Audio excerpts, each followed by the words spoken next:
السلام علیکم and good evening دوستو، کیسے ہو؟ خیریت ہے؟ اللہ کا شکر ہے، ٹھیک ٹھاک ہیں؟ ہاں جی، سب خیر خیریت ہے۔ ادھر بھی بہت اچھی مزے کی باتیں ہیں، جلسے ہو گئے ہیں۔ جناب مولانا فضل الرحمان کا جلسہ ہو گیا ہے، نون لیگ کا جلسہ ہو گیا ہے، اور بلاول کا جلسہ ہو گیا ہے، اور جماعت اسلامی کا جلسہ ہو گیا ہے۔ میں نے صبح آپ کو بتایا تھا کہ آج جلسوں کی بھرمار ہے، تو جلسے ہی جلسے ہیں، جلسے ہو رہے ہیں۔ تو اب چونکہ ماحول بہت تیز ماشاءاللہ بن گیا ہے، اب اس وقت کسی پارٹی کو کوئی اعتراض نہیں ہے کہ ان کے لیے کوئی رکاوٹ پیدا کی جا رہی ہے۔ کوئی خواہ مخواہ اکا دکا ایسے الزام لگائیں تو ان کی مرضی ہے۔ بیرسٹر علی گوہر نے بھی جلسہ کیا ہے، اس کے جلسے کی بھی آ رہی ہیں، تو یہ سارے جلسے ہو گئے۔ تو نون لیگ کا جو نواز شریف ہیں ان کا مختصر خطاب رہا ہے، اور جو مریم صاحبہ کا خطاب ہے وہ بھی مختصر رہا ہے، ٹھیک ہے نا جی۔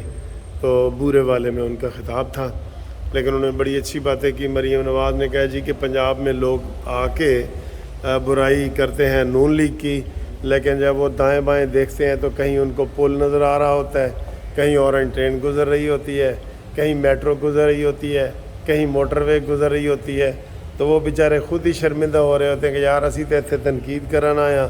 تو یہ حال ہے، اور ان کے صوبے کا یہ حال ہے کہ وہاں سکولوں میں بچوں کی بجائے جانور بندھے ہوئے ہیں۔ یہ انہوں نے دیکھے کتنی زبردست بات کی ہے مریم۔ واقعی آپ دیکھ لیں کہ جو دوسرے صوبے ہیں ان میں سندھ میں کہ بلوچستان میں وہاں کیا حالات ہیں کہ وہاں انسانوں کے بچے پڑھتے ہی نہیں ہیں، گھوسٹ سکول ہیں، اور وہاں مدرسوں میں اور سکولوں میں لوگوں نے گدھے اور کھوتے اور جانور بلے بکرے یہ باندھے ہوئے، یہ حالات ہیں۔ تو یہ لوگ سر جی نون لیگ کا کوئی مقابلہ کر سکتا ہے؟ مجھے یہ بتائیں۔ نون لیگ کا سیاست میں آئے نا، آپ صحیح طریقے سے آئیں سیاست میں، آپ یقین کرو 90% ووٹ نون لیگ کے بننے چاہیے۔ اگر آپ یہ کارکردگی کی بنیاد پہ ووٹ دیں، وہ کسی نے نعرہ لگایا ہے، سعد رفیق صاحب نے، کس نے، کہ کام کو ووٹ دو، کام کو۔ تو یہ حالات ہیں۔ تو جو سپریم کورٹ نے آج اشتہاریوں کو الیکشن لڑنے کی اجازت دی ہے، اس کے اوپر بہت تنقید ہو رہی ہے، اور یہ بالکل سمجھ سے بالا ہے کہ انہوں نے کہا جی کہ اشتہاری کے جناب حقوق زیادہ ہیں، اور وہ میرا خیال ہے اشتہاری کو حقوق جو ہے نا وہ تو شاید برطانیہ اور امریکہ میں بھی نہیں ہے۔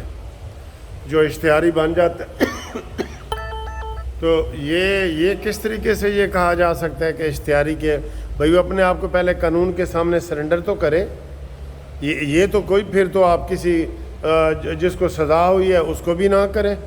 اس نے پھر کیا کیا ہے؟ کسی کو سائیکل چوری میں سزا ہوئی ہے تو اس کو آپ معاف نہیں کر سکتے، اور جو اشتہاری ہے 10 بندوں کا قاتل ہو، 9 مئی کا ہو، کچھ غدار ہو، ان کو آپ کہہ رہے ہیں یہ ان کا بنیادی حق ہے۔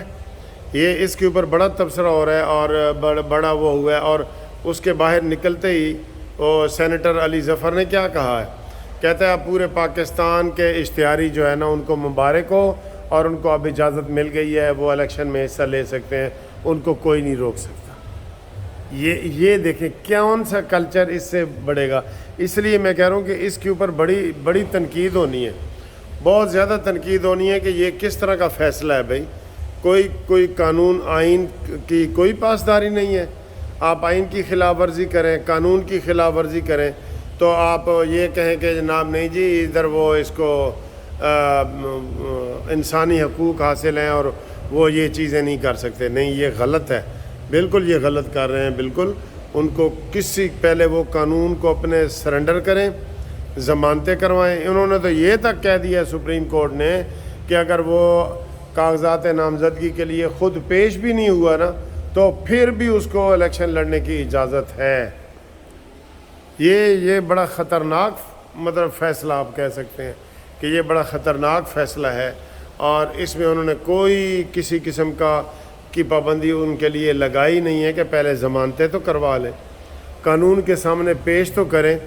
یہ 87-88 کی کارروائی میں تو آپ جائیدادیں ضبط کر رہے ہیں، وہاں پہ انسانی حقوق نہیں آتے، وہاں پہ بنیادی انسانی حقوق نہیں ہے کہ آپ کسی کی جائیداد ضبط کر لیں، اور وہ جائیداد ضبط کس کی کرتے ہیں؟ اشتہاری کی کرتے ہیں نا، تو ان کو ادھر سے آپ وہ کرتے ہیں اور ادھر الیکشن لڑنے کے لیے اس کو کہتے ہیں جی لڑے۔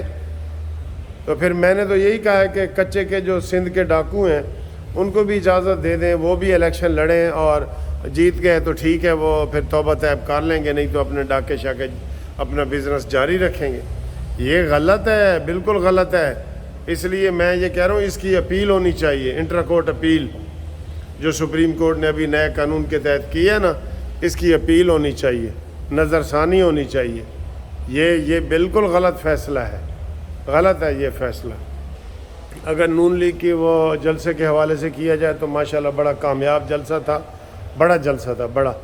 اور نون لیگ ہمیشہ نون لیگ ہی کہتی ہے کہ کام کی بنیاد پہ ووٹ دو، اور اگر نون لیگ کے یہ مریم نواز کا یہ ہے کہ اگر اس میں سے نکال دیے جائیں کام نواز شریف کے تو پیچھے کھنڈرات رہ جاتے ہیں، پیچھے پاکستان میں کچھ رہتا ہی نہیں ہے۔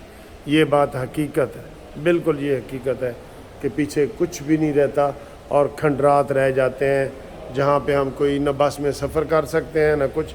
کدھر سر جی 8 گھنٹے کا سفر کر کے ہم میاں والی سے لاہور پہنچتے تھے، اور اب جناب ہم 4 گھنٹے میں پہنچتے ہیں۔ بالکل ایسے کر دیا ہے، اور ان کو کام کرنے دیا جائے۔ نواز شریف تو ہمیشہ یہی کہتا ہے کہ ہمارا منشور مہنگائی ہے، مہنگائی کو ختم کرنا ہے، ہمارا منشور مہنگائی کے خلاف ہے، ہمارا منشور مہنگائی کو جڑ سے اکھاڑنا ہے۔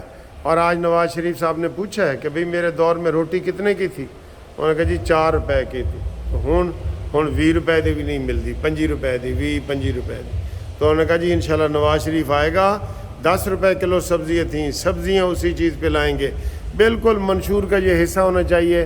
منشور کے حوالے سے بھی انہوں نے کہا جی کہ ہم یہ کل 27 تاریخ کو اپنا منشور کا اعلان کریں گے، ٹھیک ہے۔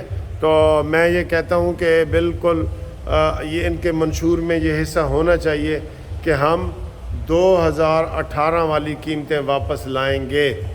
یہ ایک بالکل مین اس پوائنٹ میں رکھیں، ہمارے منشور کا حصہ ہونا چاہیے کہ ہم جو قیمتیں ہیں وہ مہنگائی کے حوالے سے 2018 میں جو قیمتیں تھیں ہم اس سطح پہ لائیں گے، ڈالر کو بھی اس سطح پہ لائیں گے، قیمتیں بھی اس سطح پہ لائیں گے، اور مہنگائی کا بھی اسی طریقے سے کنٹرول کریں گے۔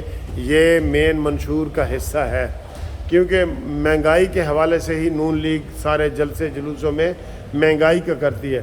باقی تو پتہ ہے ان کو موٹر ویز وغیرہ تو انہوں نے بنانے ہیں پورے سندھ میں، پنجاب میں، مرکز میں، گرین بسیں، اورنگ لائن ٹرینیں اور سارا کچھ، وہ تو وہ چل رہا ہوتا ہے۔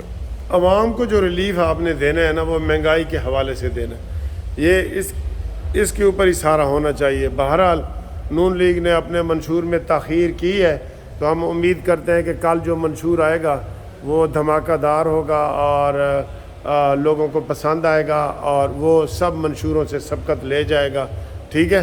تو کل وہ کہہ رہے تھے، کوئی تنقید کر رہا تھا، یہ 80 سال دا بابا جڑا ہے عرفان صدیقی وہ منشور بنا رہا ہے۔ اور بھائی بابے، آپ بابوں کو فارغ ہی کرتے جا رہے ہیں۔ یہی بلاول بھٹو ہی کہہ رہے تھے کہ جناب ان کو فارغ کر رہے ہیں کہ جناب وہ بابوں کو مکا دیں اور صرف نوجوان ہی رہ جائیں، ٹھیک ہے۔